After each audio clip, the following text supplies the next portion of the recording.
The days turned into weeks, and Ebeni's presence in the palace became a source of quiet comfort, not just for King Oluwase but for the palace staff as well.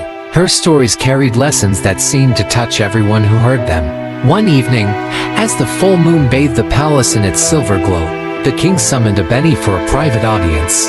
She entered the chamber nervously, her heart pounding in her chest. King Oluwase sat by the open window, gazing at the stars. He gestured for her to sit. Tonight, He began, his voice soft. I do not wish for a story. I wish for your truth. Ebeni stiffened. My truth, Your Majesty. Yes, He said, turning to her.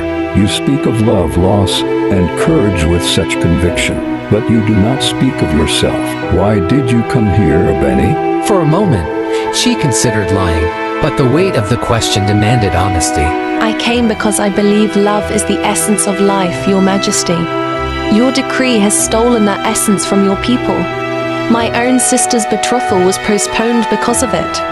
I came here to remind you that love does not die.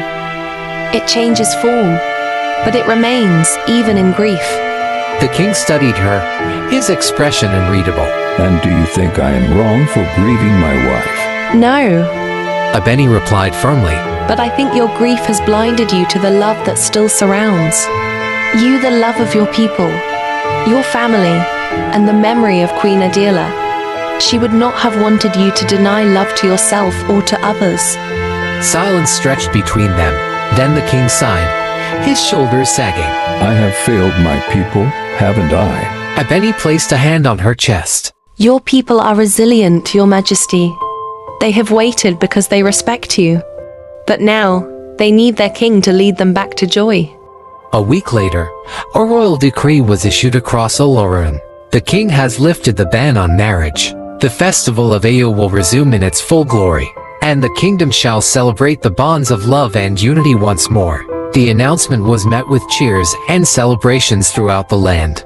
Ebeni, standing in the courtyard, watched as the people danced and sang with joy. But her work was not done. The palace grounds transformed into a sea of color and music as the festival began. King Oluwase, dressed in regal white robes adorned with gold embroidery, addressed his people. My grief clouded my judgment, He admitted, his voice carrying across the crowd. but a wise storyteller reminded me that love is eternal. It does not die with those we lose.